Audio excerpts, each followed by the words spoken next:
That's it. And we were thinking we'll make good use of that window. Yes. Well, they played 2 friendly games. But, I mean, without a coach, I mean, everything rises and falls on leadership. When a team doesn't have a leader, then what's the direction? There's no direction, Austin. That's the simple truth. There's no direction. We saw during the last AFCON qualifiers. At some point, we heard Shaibu Amadu would be the coach. 2 days later, Stephen Keshi was reinstated. So there's no leadership in the Super Eagles, and it's quite a shame because you look at it. There's a friendly slated against Bolivia next month, and we don't have a manager. We don't know the players that will prosecute the encounter. Yes, the NFF have gone to London to try and know Alex Iwobi, but that's not getting me excited. Alex Iwobi has not. I haven't seen him play for the Arsenal first team. So why should I be excited because he scored a couple of goals for the under-21s? How can you judge his quality? What's about him as a footballer? Or Johnny Gallo is playing for Watford. And doing no so player well. in England has scored more goals in 2015 than Igalo. So why don't you visit Igalo and try to bring him to the national squad? Yes, he's played for Nigeria before, but then again, everybody deserves a second chance. And to be fair, how many chances did Igalo get? That's it. That's what's coming out of the talk between Coach Stephen Keshi and the Nigeria Football Federation. We also heard that Coach Stephen Keshi was close to signing a contract with Burkina Faso, but that again has been laid to rest because he cannot replace Paul Pot. Gernot Ra has been given the job. That again, at some point, was what the Nigerian Football Federation was hoping, that Keshi wouldn't go to Burkina Faso so he can continue here. Now that is done, and we're still not hearing anything. Well, you know, this is a big joke. Because you look at it, there are some members of the House who wanted Stephen Keshi to accept the job from Burkina Faso. Others wanted him to stay back in Nigeria. And, you know, for a man, you can't really blame Stephen Keshi because technically he's out of the contract. So it's not a bad thing if he puts his name in for the job, if he sends in his CV. And, well, Burkina Faso, the way they wanted it, they didn't want Stephen Keshi. They wanted someone who they thought could take Burkina Faso to the promised land. And to be fair on them, Stephen Keshi's stock has dropped on the continent. It has dropped. You know, there were talks about him taking over Equatorial Guinea. No, Sababeka came in there, did a good job. Burkina Faso, he was part of the 3-man shortlist. He wasn't taken. Gentaro was taken. And now, what are his options? His options are limited. So he's holding on to that one thing he knows he has a very good chance of getting, and that's the Super Eagles job. And that's the Super Eagles job. So the Nigeria Football Federation and Coach Stephen Keshi should reach an agreement so that the country can start planning for the AFCON qualifiers and then develop football all around. Quickly, let's talk about table tennis. We're still counting down to the IWTF World Tour Lagos Open. It's 12 more days for that competition to serve off at the Molade Okoya Hall at the Teslim Balogun Stadium. And it's another opportunity for Nigeria to show that we can actually play table tennis, particularly for the ladies. The news is that Dina Meshrev, the Egyptian, she pulled out due to injury. That again should give our ladies an opportunity to actually impress. Oh yeah, definitely, because she was one of the favorites coming to this competition. So if she's pulled out already, that means that the Nigerian ladies can have one less obstacle to glory. So, but for the competition proper, it's not a good thing. One of the big players pulled out of the competition because everybody would want to see the Egyptian, but then again, for Nigeria, it's a good thing that she's pulled out. Actually, it's Nadine El Dawati, and she will be missing out of the competition. But Dina Meshrev says Nigerian players can be beaten right here in Lagos. So it's a big challenge to Edem Offiong, Cecilia Otuakwan, Funke Oshona Ike, and all of the other players. Janet, you guys are being challenged that you should play good tennis. The Egyptians are coming for you guys. Sports this morning on Channels Television. We've been taking a look at all that is going down. You're interested in world of sports. Let's go on a quick break now. When we come back, it was a night of horror for Arsenal in the UEFA Champions League. When the draw was made, everyone, particularly Arsenal football fans, were singing praises that it's Monaco. It's a walk away. It ended Monaco 3, Arsenal 1 at the Emirates Stadium. We'll talk about it when I return. Stay. The game drifted, not taking it by the scruff of the neck. Kondogbia, what a shot! Ospina rooted to the spot, and Jeffrey Kondogbia comes up with a cracker to put Arsenal to the sword. May well have taken a deflection on the way through, but Arsenal trail at home to Monaco. Yeah, there's something wasn't right about it. I have to say Arsenal got what they deserved for this first half. Welbeck loses the challenge on that far side. So much space, the apathy in the movements. And Mertesacker, well, he just can't get out of the way. He gets his feet stuck in the ground, not sure why. No harm done for Monaco, might be here with Alexis Sanchez.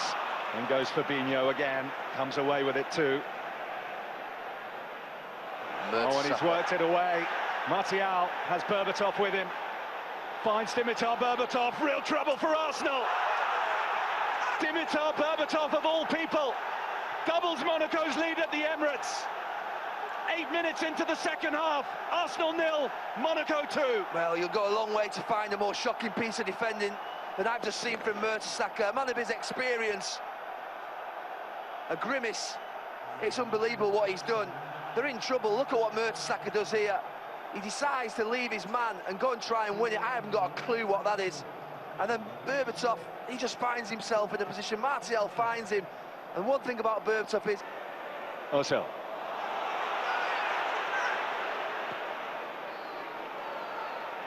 Mesut Ozil. Oxlade-Chamberlain, 4 added minutes, Oxlade-Chamberlain! Just what Arsenal needed. On a night of despair, Oxlade-Chamberlain produces a moment of magic. It's come out of nowhere. It's a good header from Fabinho, and it's poor from Kondogbia. He's been outstanding tonight, but you watch him here, he turns his back, and I have to say, Oxlade-Chamberlain sets one out round to a chance he had before, but he has more time to set it up, he's closer. Ospina gets a hand on it. He's not strong enough with his hand, and the manager, he's charging down the touchline, Mourinho-like. He knows how big a moment that is. So that's it. That's the story of how Arsenal fell to Monaco in the UEFA Champions League. Huge trouble for the Gunners, because going to France now is a mountain to climb. Arsenal fans, I want to talk to you guys this morning. What's going on with the Gunners? Disappointing result, or Monaco was just on fire to get that result at the Emirates Stadium? Talk to us on Twitter or channels_sports. A lot of you guys are also saying it's time for Wenger to pack his load and go. You see, now he's not winning. Everybody wants him to go. This is the same Wenger last weekend. Everybody was saying he's back to the top 4 and Arsenal is doing well. But then even looking at this result, so Arsenal to come back and remain in the UEFA Champions League, I think they will need Thierry Henry, Dennis Beckham, Mark Overmars, all the big players in Arsenal need to come back to play this one. Exactly. You know, it's a difficult ask of Arsenal to go to the Stade Louis and, you know, get a 3-0 result. You know, it's going to be difficult for them, because you look at yesterday, Monaco were very, very efficient. You know, this is a team that hardly conceded goals. Before last night's game, they conceded just 1 goal in 6 Champions League matches this season. That tells you something. Their defense is as stingy as it goes. So I think Arsenal have their work cut out, but you can't really take the shine off Monaco. They were very, very efficient. You know, Kondogbia was very, very powerful, mixed with the guile of Joao Moutinho and the finishing attributes of Dimitar Berbatov. I think Monaco were worthy winners on the night. For all of 90 minutes, there was no time they cracked under any sort of pressure. And I think that for Arsene Wenger, lot of questions have come out of this now. Mertesacker, his defending, his lack of pace. You know, he's someone who has gotten over 100 caps for Germany, but he doesn't play like an experienced professional. For your experience, you should not lose your man. He's watching the ball, going for the ball, and strikers Dimitar Berbatov is free. Berbatov is 34. He's slow, but he outpaced Mertesacker yesterday, not once but twice. So I think that for us now, it's a shame that this is out of the last 4 Champions League round of 16, they've won just 1 of their home matches in the knockout stage of the competition. So that's very, very, very bad. I think Monaco have all the cards right now. They have Arsenal where they want them to be, because at the Stade Louis, when Arsenal come there, they'll come out all guns blazing, but Monaco can sit back and counter-attack. We saw it yesterday. When they counter-attack you, it's deadly. Arsenal fans, let me rub it in. Super Eagles defender Elderson Echejile contributed to that beating, and he played very well in that game. This was the second game we saw last night. It was between Bayer Leverkusen and Atletico Madrid. It ended 1-0 for the home team, but then talks about the goal Fernando Torres scored that was disallowed, and of course some of the officiating. Well, it was a feisty encounter last night. You know, the coaches went at head, you know, and it wasn't a good thing. There was even a red red card in the game. So I think Atletico Madrid, we all expect intensity from them. We all expect a bit of freshness as well from the likes of Gabi.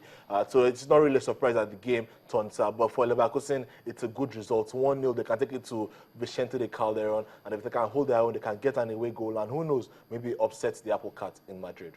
I must thank you, Ivan, for coming on the program. That's Always a it. pleasure. That's how far we can go on this edition of Sports This Morning on Channels Television. But remember, we told you that Floyd Mayweather Jr. is keeping it real as regards that fight between him and Manny Pacquiao, and we love it. We'll leave you now. We'll go to Dubai, play some tennis with Novak Djokovic. But remember, when we leave the studio, we can get you talking on Twitter or Channels_Sports, and on Facebook or Channels-Sports. That's it. On behalf of the ever-winning sports team at Channels Television Sports Center in Lagos, Nigeria, my name is Austin Okonakpan. In everything you do, remember to keep talking sports. Bye for now.